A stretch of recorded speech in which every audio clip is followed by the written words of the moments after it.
안녕하십니까. 오늘 갈라디아서 강의 마지막 시간입니다. 그래서 6장 11절에서 18절 본문을 공부해 드립니다. 내 손으로 너에게 이렇게 큰 글자로 쓴 것을 보라. 무릇 육체의 모양을 내려하는 자들이 억지로 너희로 할례받게 함은 저희가 그리스도의 십자가를 인하여 핍박을 면하려 할 뿐이라.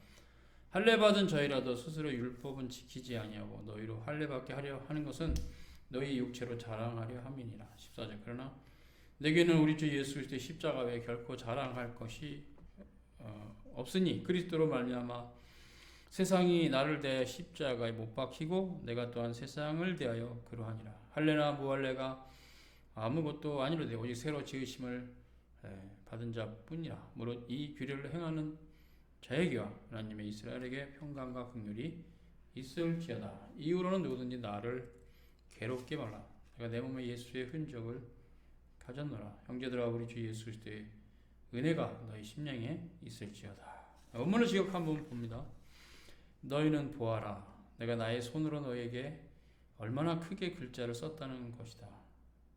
12절. 육체 안에서 좋은 모양을 내려고 하는 만큼 그들은 너에게 할례를 강요한다.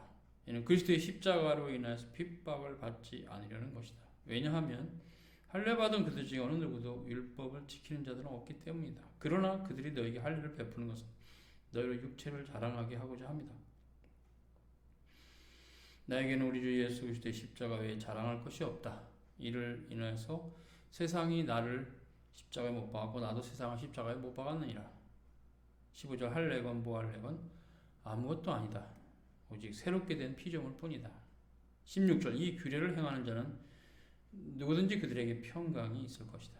그리고 하나님이 이스라엘 위에도 그러하다. 17절. 이후로 나를 괴롭게 하지 말라. 왜냐하면 내가 나의 몸 안에 예수 그리스도의 흔적을 지니고 있기 때문이다. 18절. 형제들아 우리 주 예수 그리스도의 은혜가 너희 심령에 함께 있을지어다. 아멘.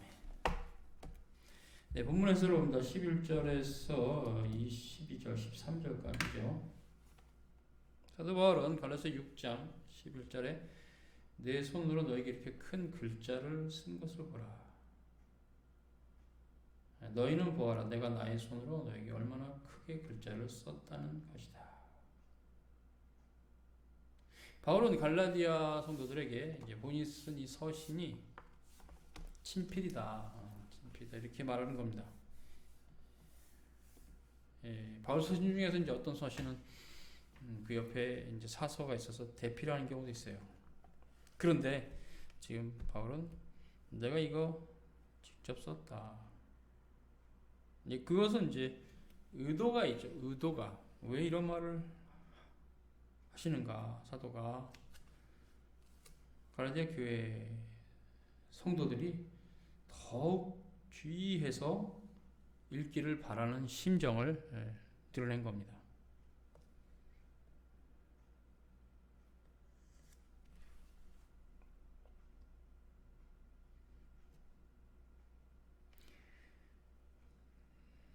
사도는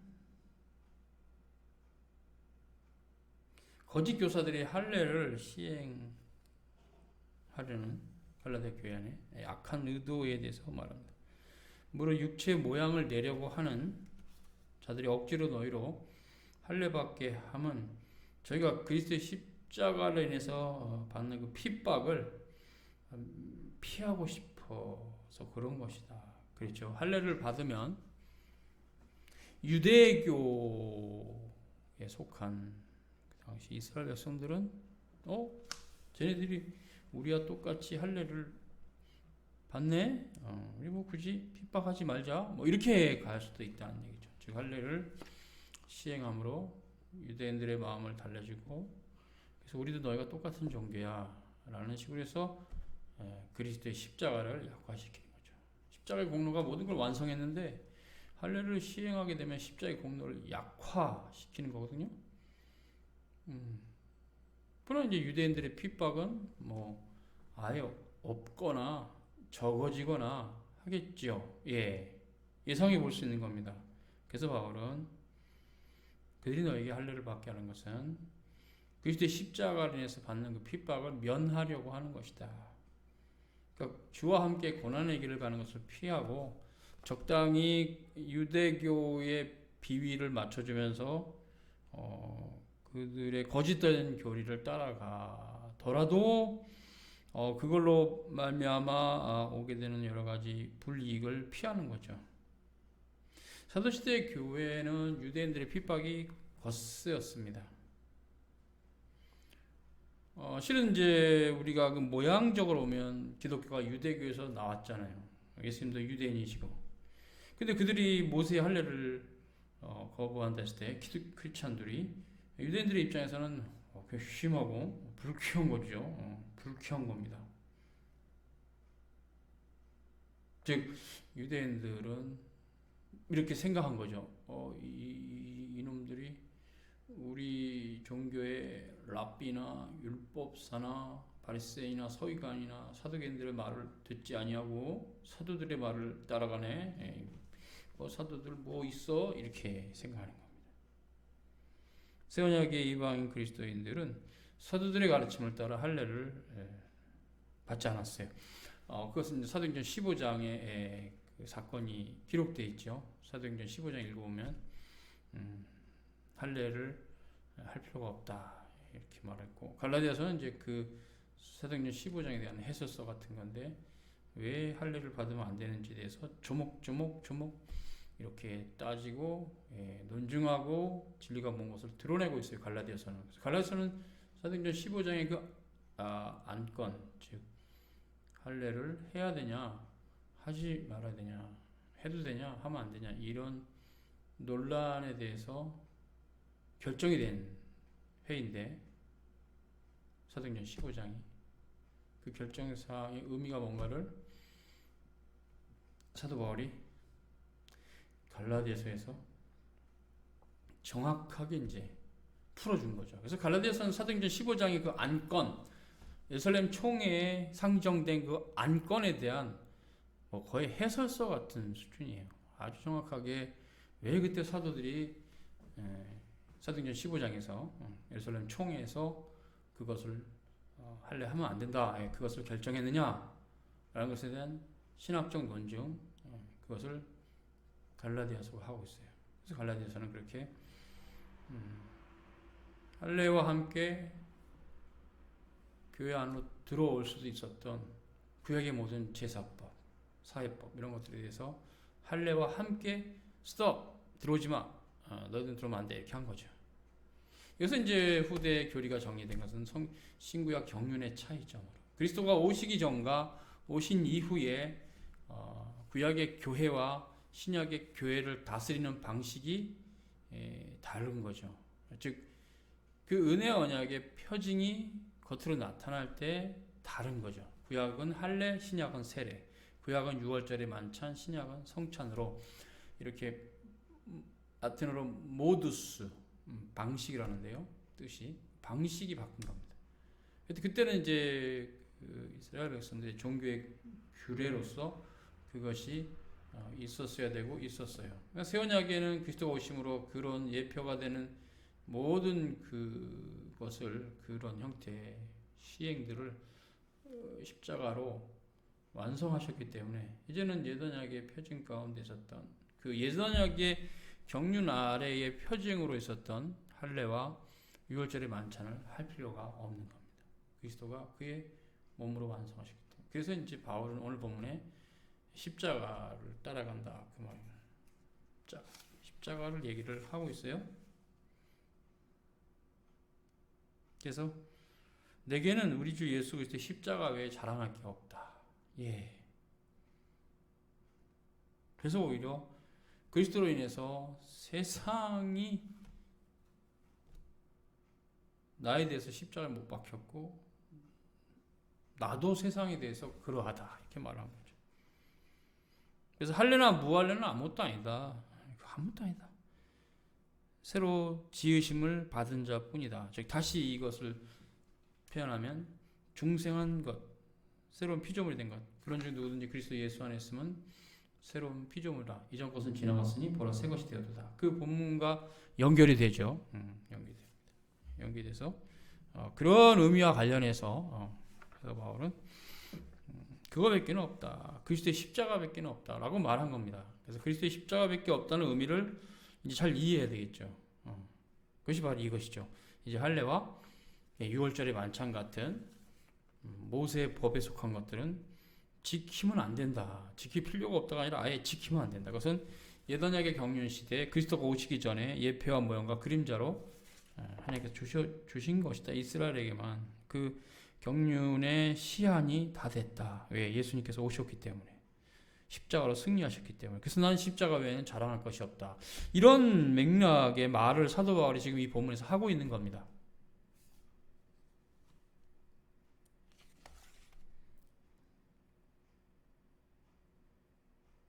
그래서 무릇 육체의 모양을 내려 하는 자들이 할례 받으라면 그리스도 십자가의 핍박을 면하려 합니다. 이제 그거 이제 얘기를 했죠. 육체의 모양을 낸다. 델루신, 유프로스, 페사이, 엔사르키. 육체 안에 이제 그런 형태적으로 좋은 모양을 내겠다. 뭐 그런 의미예요. 그런 의미. 델루신, 유프로소페사이 엔사르키 육신 안에 해야 되시고 델로스는 이제 원한다. 내가 무엇을 하기를 원하다 이런 뜻이고요. 델로 동사의 파생어인데요. 이제 유프로소다이 소페사이 보이는 형태로 근사한 것, 뭐 이런 뜻이. 그것을 델로스인 원한다 이거죠. 어떤 자들이 있는데 그들이 육신 안에서 이렇게 멋지게 보이는 그런 어떤 것을 원한다. 뭐 그런 형태는 예증을 들으면 엄청 많지요. 그러니까 논증한다면 우리 보이는 걸로 뭔가 포장을 해서 그것으로 뭔가 본질이 있는 것처럼 한다. 뭐 그런 뜻도 돼요. 다시 해석하면 그런 것을 델로스인 원하는 자들이라는 거죠. 그런 자들이 육체의 모양을 내려는 자들이다. 그러면 이제 이것이 예증으로 들어가면 주로 이제 종교개혁 시대 이전에는 중세시대 교회가 종교개혁 시대 이후에는 이제 현대교회에 나타나는 여러 가지 문제점들을 가지고 예증을 들 수 있지요. 좀 쉽게 얘기해서 로마 가톨릭 쪽으로 예증을 들면 다양한 가시적인 거칠의 행사들 아주 굉장히 복잡하고 그리고 성자도 막 모자도 쓰고 모자에다가 성직자 중에서 직급이 높은 사람은 금색 칠도 하고 이렇게 선을 그리고 막 금으로 막 도배를 하고 옷도 그렇게 하고 이런 형태는 육신의 모양을 내는 거죠. 구약시대 제사장의 옷차림도 아니고 좀 그보다 더 화려하게 이렇게 거치의 모양을 내는 거 이런 것들을 많이 하고 그래서 뭐 지팡이를 들고 성직자가 이런 형태는 다 지나온 역사 가운데 로마 가톨릭이 보여주고 있죠. 지금까지도 실로 가증하고 혐오스러운 거짓 종교의 표상입니다. 그런 것들은. 그래서 사도 바울은 육체 모양을 내려고 하는 자들은 거짓되는 자들이다라고 지금 오늘 얘기하고 있어요. 그러니까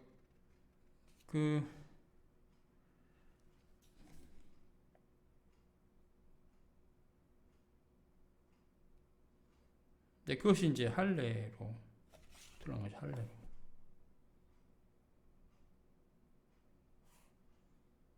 여기서 이제 갈라디아 6장 13절에 사도 바울은 할례 받은 저희가 스스로 율법은 지키지 않으면서 너에게 할례를 하려는 것은 너희들조차도 육체로 자랑하게 하는 것이다. 그러니까 그리스도인이 됐는데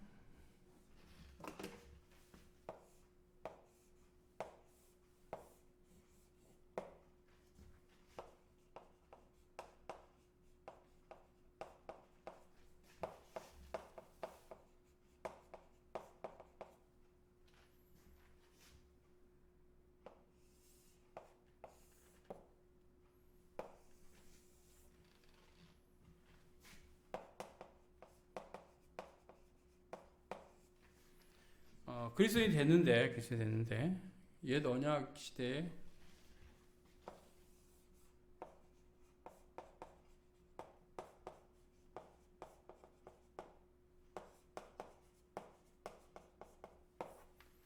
예표와 모형과 그림자 했던 그것을 계속 주님이 이미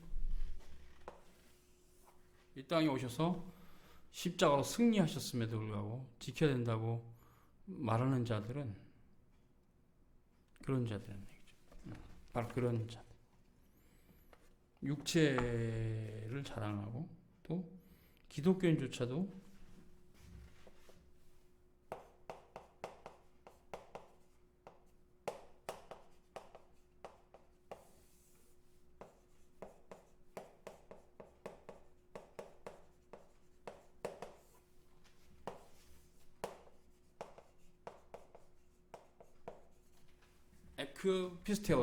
에크피스테오스 믿음으로 그리스도인조차 믿음으로 구원을 받는데 그거에 플러스 믿음으로 구원받는 것으로는 부족하고 모세 율법도 지켜야 된다 이런 거죠. 거칠애죠. 거칠애.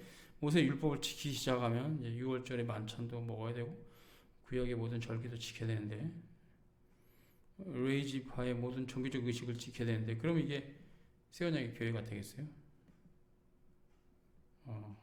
그런 어떤 표면적인 문제뿐만 아니라 본질적으로 그리스도의 십자가의 놀라운 구속의 사역이 약화되죠. 예. 그래서 이 경륜의 차이 되게 중요해요.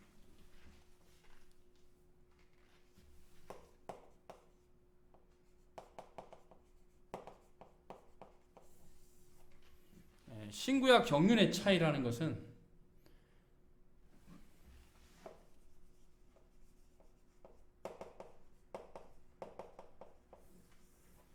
방식의 차이인데 구약은 할례로 신약은 세례로 구약은 6월절에 만찬을 신약은 성찬을 이렇게 그 직접 행하는 규례가 시프트 전환된 겁니다. 다 은혜 언약이에요. 은혜 언약의 두 경륜의 차이죠.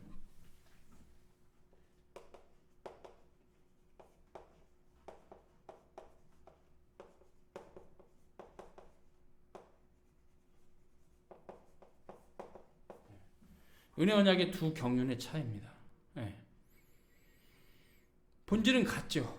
다 그리스도를 믿음으로만 구원을 받는 이신칭의 교리는 신약의 교리만 아니고 신구약 전체의 교리이기 때문에 그 은혜 언약의 본질은 같아요.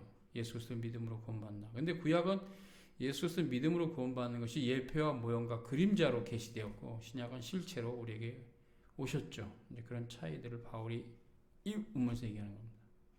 경륜상 방식의 차이가 있는데 왜 너희들은 옛 언약의 방식을 또 지금도 그대로 답습하려고 하느냐. 이제 그것은 그리스도가 완성하셨기 때문에 그쳐졌다. 더 이상 할 필요 없다는 얘기죠.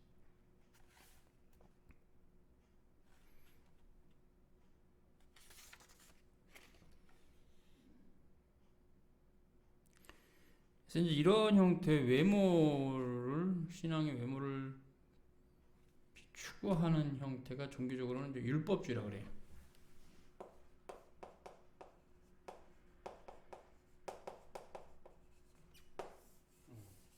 율법주의에 대한 정의는 뭐 다양하게 할 수 있죠. 율법주의 정의 다양하게 할 수 있는데 뭐 다양하게 해도 다 맞는 말인데 이제 그 중에서 이 본문에서 이제 우리가 볼 수 있는 형태의 율법주의라는 것은 모양을 내서 그것이 자랑이 되는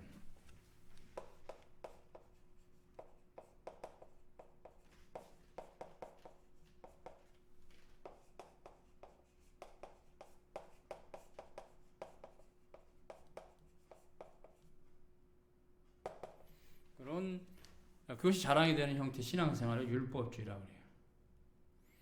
그래서 율법주의 신앙에 빠지면 외적인 것을 추구하는 형태는 strong, 강합니다. 내면의 변화는 없습니다. 즉 내적인 거, 외적인 걸 추구한다는 게 남보다 더 뭘 많이 하거나 뭘 무겁게 감당하는 거죠. 그런 것들이 이제 종교적인 열심이 되면 남보다 뭐 기도를 많이 한다든가 그런 것도 율법주의예요. 남보다 성경을 더 많이 본다는 거. 이제 자기 유익을 위해서 많이 보는 거는 율법주의가 아닌데 남한테 자랑하기. 너는 성경을 몇 번 읽었니? 나는 몇 번 읽었다. 너 나보다 조금 읽었네. 짜식, 너 나보다 신앙이 아래야. 이런 식의 사고구조 자체를 율법주의라. 그러니까 가시적인 어떤 성과를 자랑하는 거 율법주의입니다. 뭐든지 그거는 뭐든지 가시적인 성과를 자랑하는 거는 율법주의입니다. 그래서 율법주의에 빠지면 종교적인 규례,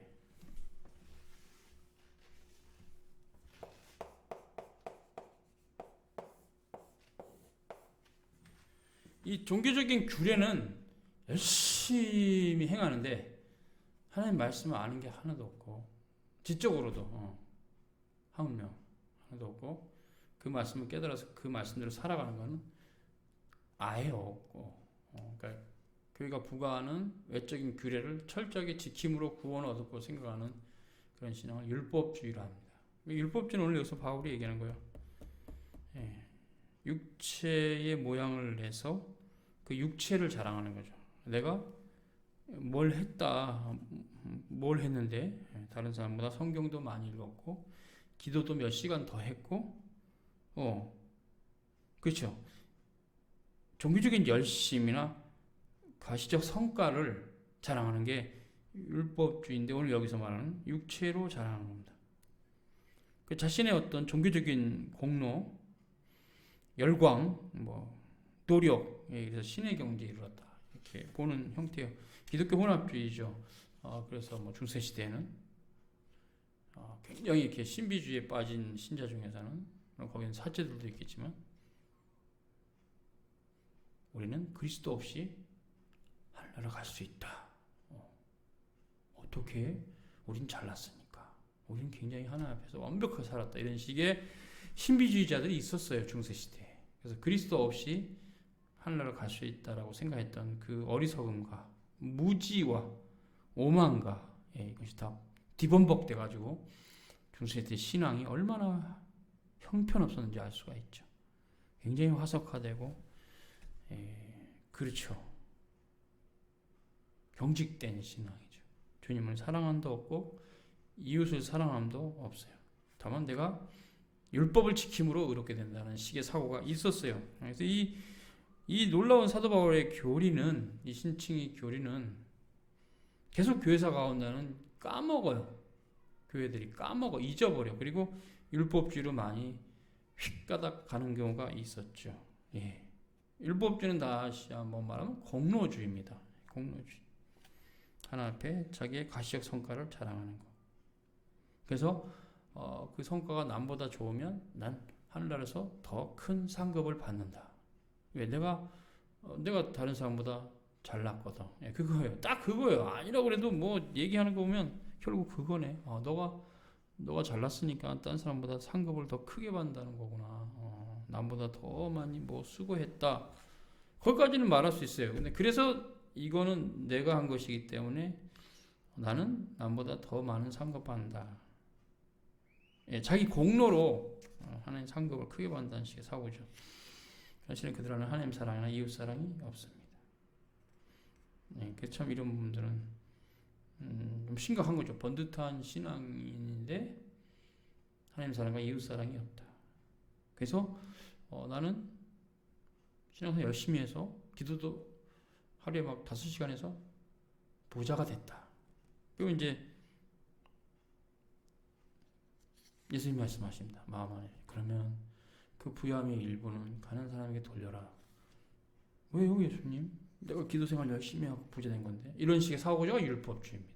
그러니까 신앙생활 열심히 해서 부자가 된 건 아무 의미가 없어요. 부자가 안 돼도 돼요. 신앙생활 열심히 하고 부자가 안 돼도. 그게 하늘나라 가는 것도 부자가 안 되면 하늘나라 못 가는 것도 아니고 아무 필요가 없는 거예요.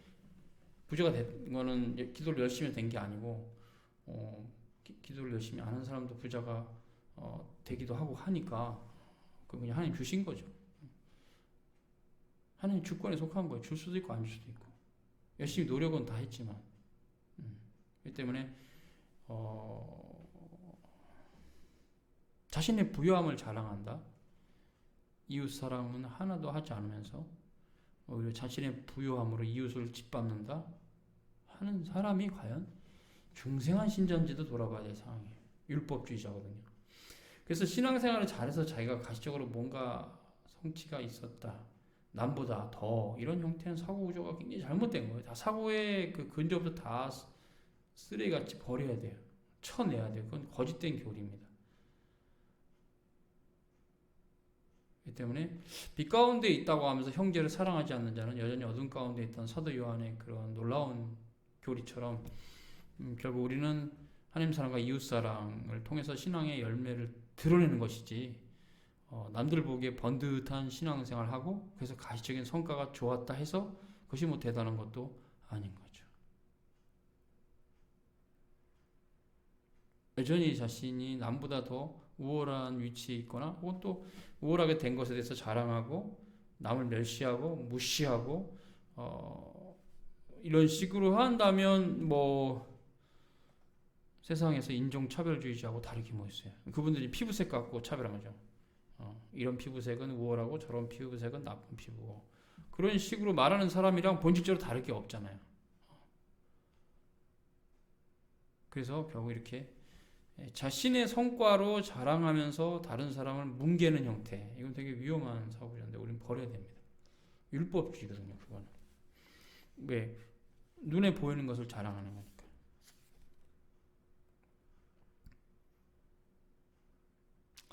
이런 율법주의 신앙이 정통 교부 시대에도 분파주의 교회 안에 있었어요. 문타누스주의가 대표적이죠. 주 1세기의 놀라운 성과들, 막 방언하고 예언하고 안진병 일으키고, 그래서 더더욱 전도가 잘 됐던 그런 성과들, 그리고 열정적인 신앙의 형태가 2세기에는 이제 많이들 좀 사라진 게 있죠. 교회가 정착되면 있고 계시가 종결됐고, 그래서 계시가 종결되기 전에 있었던 구약 시대도 있었던 그 신비한 이적들이 많이 사라지고 그쳐졌는데, 그거를 다시 인간적인 힘으로 불러일으키자라는 사고 구조가 몬타누스주의죠. 신비주의예요. 일종의 열광주의고. 그래서 기존의 교회를 정죄하고 자기들끼리 따로 분파를 만들어서 1세기 서두치 시대 역사를 다시 한번 우리가 재현하자, 뭐 이런 식으로 해서 이제 이단이 됐는데, 몬타누스가 율법주의 일종의 외적인 모양을 내려는 거죠. 뭐 그 로마 가톨릭이 말할 것도 없고요. 종교개혁 시대 14절서부터 18절을 봅시다. 사도 바울은 14절에 내게는 우리 주 예수 그리스도의 십자가에 자랑할 것이 없다. 그렇죠. 바울이 이제 십자가의 자랑의 의미는 뭔가 이제 불가합니다. 이것은 사도들이 동일한 마음을 가지고 있었던 건데, 이것은 이제 예언약의 경륜 시대에 그리스도가 예표와 모형으로 계시된 형태로서 할례를 행하고 복잡한 구약의 의식법을 지키는 형태에 대해서 또 그것을 자신도 그리스도를 믿기 전에는 지켰던 사람이죠. 할례도 받았던 분이고 바울이, 그러나 그리스도를 알고 나서 다메섹에서 깨닫게 된 거죠. 이것이 주님 오셔서 이제는 의미가 없구나. 그래서 그분도 이제 유대교에서 기독교로 개종을 했고 사도가 됐고, 그 바울이 이제 자신의 경험도 있고 하면서 하나님께 받은 말씀도 있고 하면서 이런 얘기를 하면 십자가 외에는 자랑할 게 없다. 그러니까 십자가 외에 자랑할 게 없다면 이제 옛 언약 시대 모든 경륜의 시대의 모든 그런 법들은 십자가밖에 자랑할 것이 없기 때문에 완성이 돼서 그쳐졌다. 가장 좋은 표현은 그쳐졌다. 주님께서 율법이나 선지자는 내가 폐하러 온 것이 아니라 완전케 하러 오셨다고 말했으니까 폐하해졌다는 표현보다는 완성이 돼서 그리스도 안에서 그쳐졌다. 그쳐, stop. 영어로 그냥 stop. It is stopped. 그쳐진 겁니다. 그쳐졌다는 말 정확한데 정지된 거죠. 폐하해졌다기보다는 그 표현이 더 맞아요. 정확히. 그래서 내가 율법이나 선지자나 폐하러 온 줄로 생각하지 마라. 예수님께서 그 말씀 분명히 하셨거든요. 산상보훈에서. 그러니까 폐하해졌다라는 개념보다는 그쳐졌다는 표현이 낫죠. 자, 그리고요. 이제 그래서 그리스도의 십자가밖에 모른다는 것은 옛 언약의 경륜의 시대에 있었던 모든 의식법, 절기, 사회법 다 이제 필요 없다는 거예요. 이제 아무 의미가 없으니까 할 필요가 없다는 얘기죠. 오히려 해서도 안 되죠. 주님의 십자가 외에는 없으니까 이제는. 그리고 바울이 이제 이 말을 한 것은 이제 그리스도의 십자가밖에 없다. 그래서 그 십자가의 사건, 주께서 우리에서 죽으시고 부활하신 그 십자가의 사건을 축으로 해서 교회가 외적인 모양을 내려게 하기보다는 그 십자가의 그 사건이 의미하는 바를 따라가는 거죠. 그럼 십자가의 사건이 의미하는 바가 무엇입니까? 실은 십계명을 성취하신 것에 있어요. 율법을 성취했다 했을 때 실은 십계명을 성취하신 거예요. 하나님 사랑과 이웃 사랑이 있어서 예수님이 온 몸으로 받으시고 완전케 하셨어요. 성취하셨어요. 그럼 그거죠. 그거밖에는 내가 자랑할 게 없다. 그것은 십자가를 따라간다 그 말이고, 십자가를 따라간다는 말은 여전히 이제 주님께서 완성하신 율법, 그 율법의 완성이 그리스도, 그래서 십자가. 그러니까 십자가를 따라간다는 말에는 율법의 외적인 규례는 지키지 않으나 율법이 우리에게 말하고자 하는 그 율법의 의도와 목적은 우리는 지켜야 된다는 말이에요. 그 십자가를 따라가는 겁니다. 하나님 사랑과 이웃 사랑이죠. 하나님 사랑하라. 거기 이제 십계명의 취지는 하나님 사랑. 두 번째 돌파는 이웃 사랑이죠. 그래서 십계명의 취지는 명백해요. 그 십계명을 주신 목적, 그거는 여전히 지금도 살아 있어요. 예. 십계명을 주신 목적은 십계명의 규례도 살아 있고, 그래서 부모를 공경하라. 그 계명 지금도 살아 있죠. 예. 살인하지 말라. 그 계명, 그 계명 자체가 지금도 살아 있어요. 십계명은 지금도 살아 있는 겁니다. 그래서 영원한 도덕법이라고 종교개혁자들 영원한 도덕법. 어터널 모랄 라우, 영원한 도덕법으로서 십계명은 지금 살아있기 때문에 우리는 그 계명을 지켜야 하지요. 예수님 비록 그 계명을 완성하신 분이라 해서 우리가 그 계명을 지킬 필요가 없다는 건 그건 말이 안 돼요. 십계명은 지켜야 되죠. 그러나 이제 그쳐졌다, it stopped, stop, 정지됐다. 이것은 이제 의식법과 사회법, 그 당시 모세 시대에 있었던 여러 가지 법들 있잖아요. 유월절 뭐 이런 법들, 이런 또 레이지파 제사제도, 이스라엘 5대 제사, 이런 건 다 그쳐졌다. 그건 이제 규례로서 갖고 있는 그런 거는 없어요. 규례는 영원한 도덕법 십계명의 계명은 남아 있으나 그 십계명 지지해줬던 지지대라고 할 수 있는 의식법과 사회법은 그쳐졌다. 폐지가 안 된 거예요. 그쳐졌기 때문에 그 의미는 남아있어요. 의미는.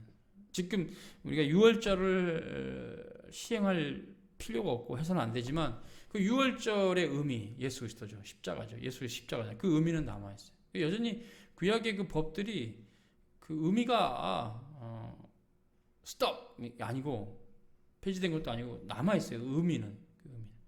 그래서 유월절은 그리스도의 십자가를 예표하는 거기 때문에, 그리스도의 십자가를 지셨기 때문에 그 의미, 주님이 구약을 읽을 때 돌아가실 것에 대한 예표다. 남아있잖아요. 그래서 남아있어요. 그 옛 언약의 의식법과 사회법에는 하나님 사랑과 이웃 사랑의 어떤 그런 취지가 남아있어요. 규례로서는 행하지 않지만 그 법이 원래 지향하는 목적하는 바, 취지, 법의 취지는 남아있어요. 십계명이 실은 담겨 있어요. 그래서 그리스도의 십자가를 따라간다라는 그 의미가 옛 언약의 법은 성취가 되어서 더 이상 행할 필요가 없지만, 새 언약의 그리스도 안에서 그 법의 정신이 계속 유효하기 때문에 우리는 그리스도를 따라가는 자로서 그 법의 정신을 지킨다. 그것이 하나님 사랑과 첫 번째 돌판, 이웃 사랑과 두 번째 돌판. 계명은 1계명에서 4계명, 첫 번째 돌판, 5계명에서 10계명, 두 번째 돌판. 이 계명은 남아있다. 그거 우리가 지켜야 된다는 당위성은 남아있다는 거죠. 우리가 우리 힘으로 지킬 수 있다, 그건 아니고요. 우리 힘으로 못 지켜요. 성령의 능력이지. 자, 그래서 우리가 이런 부분을 생각하고, 그래서 바울이 할래나 뭐할래는 아무 의미가 없다. 이제 새로 지음받은 자뿐이다. 이게 이제 새로운 피조물에 대한 얘기죠. 헬라어로 카인의 크티시스.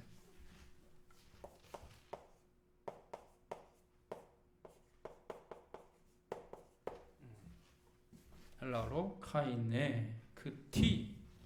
카인의 T 여기서 카이네 크티시스. 카이네가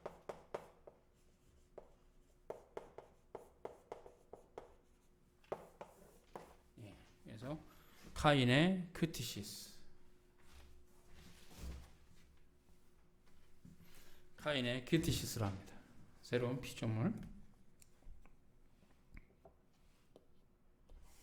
결국 새롭게 된 피조물 외에는 할례는 의미가 없죠. 할례를 받으면 구원받고 할례를 받지 못하면 구원받는 것도 아니고 구약 시대도 그건 그랬어요. 할례는 외적 표징이지. 그래서 그런 정신을 그대로 새 언약의 경륜에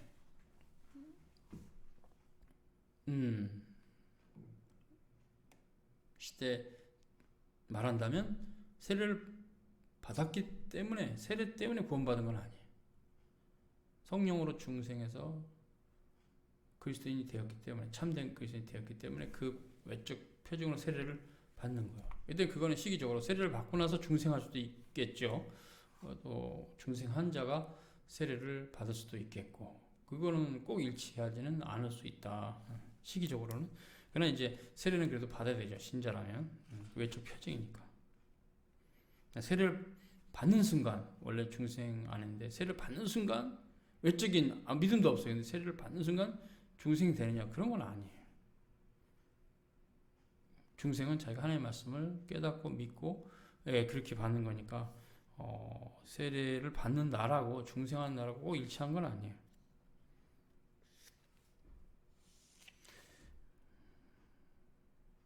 이 규례를 행하는 자에게 하나님의 이스라엘의 긍휼과 평강이 있을지어다. 이 규례, 헬라어로 카논, 잣대, 지렛대, 기준, 이게 기준이라는 거죠. 그렇죠. 믿음으로 살아가는 생에 대해서. 그것이 기준이죠. 카논. 신구약 성경도 카논이라 하죠. 행하는 자, 스토이케수신, 스토이케오, 동사의 변화형인데요. 실행하다, 실행하다. 이 규례를 실행하는 자는 하나님의 이스라엘에게 평강과 실행하는 자와 하나님의 이스라엘에게 평강과 긍휼이 있습니다. 그렇게 이제 사도 바울이 축복의 말을 하는 거일 수도 있고,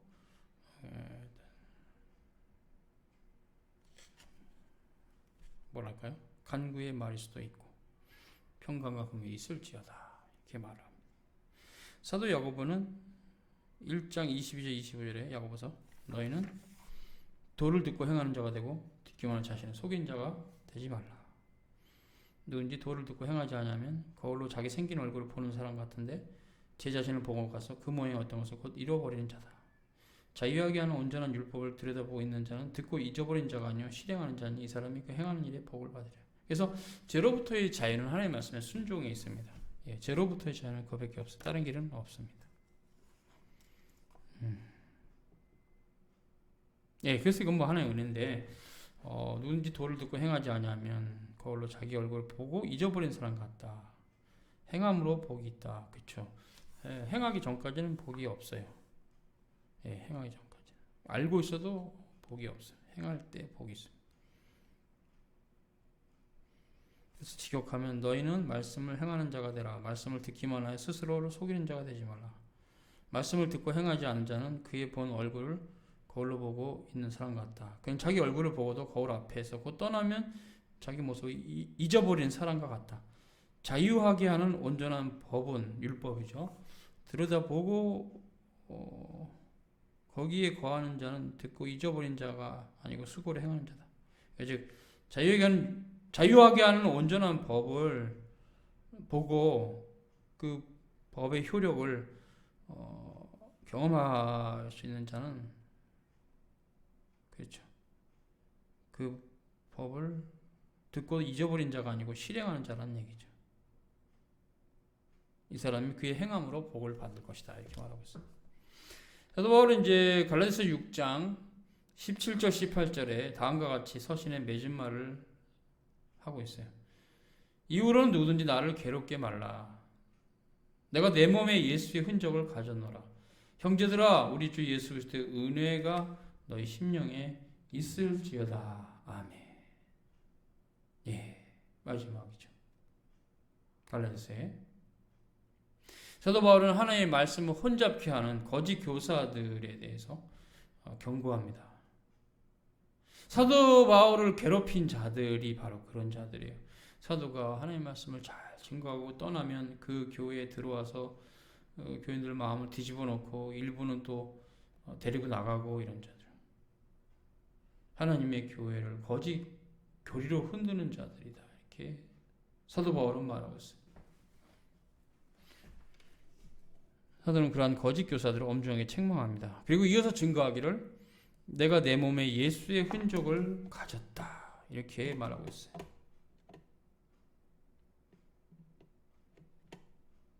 스티그마타 이렇게 되는데 스티그마.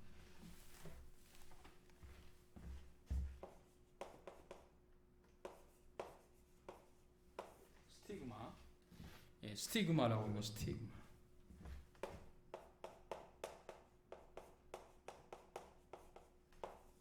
스티그마라고 있는데 예, 흔적이죠, 흔적. 뭐 브랜드라는 의미도 있어요. 브랜드.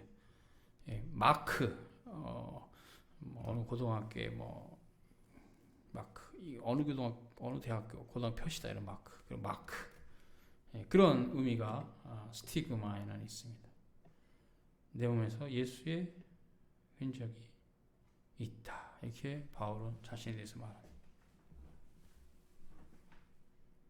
사도 바울은 자신의 교훈, 그의 교리죠. 디다케. 그의 교훈의 권위를 예수 그리스도의 흔적이 되고 있어요. 내가 너희들을 가르치는 이 복음이 내 몸에 예수의 흔적이 있다는 증거다.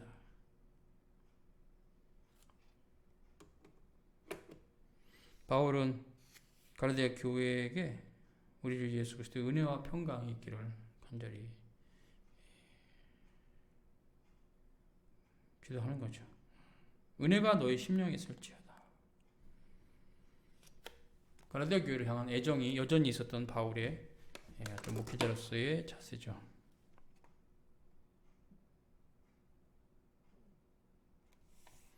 갈라디아 교회에 보낸 이 서신은 로마서에서 증거하는 이신칭의 교회를 다시 한번 재확인해. 율법의 의로는 하나 앞에 이를 수 없다. 그러나 또 한 가지 볼 수 있는 것은 예언약의 성도들도 새 언약의 성도들도 방식의 차이는 있으나 본질적으로 같다. 아브라함의 언약 가운데 메시아를 기다렸던 이스라엘이나 이제 주님께서 오셔서 그 사도들을 세우시고 사도들의 가르침을 따라서 믿음으로 구원받은 성도들이나 모두 다 동일한 언약을 받은 자들이다. 그래서 할래나 뭐 할래는 의미가 없다. 바로 그거죠. 예수 그리스도를 믿음으로 구원받는다 이 말이죠. 새롭게 된 피조물뿐이다. 그 말이죠. 갈라디아 교회 안에 가만히 들어온 이 거짓 교사들은 새 언약의 교회를 유대교와 혼합 종교로 만들려고 했어요. 이건 그럼 심각하죠. 그렇게 된다면. 그러나 사도들은 바로 이런 지하에 절단 내고 교류 금지시키고 정지해버렸죠. 말씀 잘 하신 거죠. 그래서 우리는 갈라디아서를 읽으면 신구약 실체의 통일성의 교리와 경륜의 차이도 알 수 있어요. 그 시대적 차이가 있다. 옛 언약은 할례가 반드시 시행되어야 했다면 새 언약은 그것이 불필요하다. 세례가 있으니까 세례를 족한 겁니다.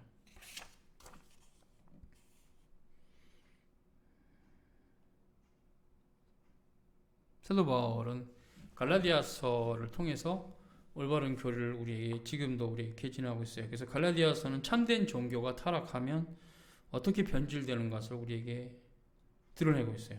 이렇게 간다. 참된 종교가 타락하면 율법주의로 간다 이거죠.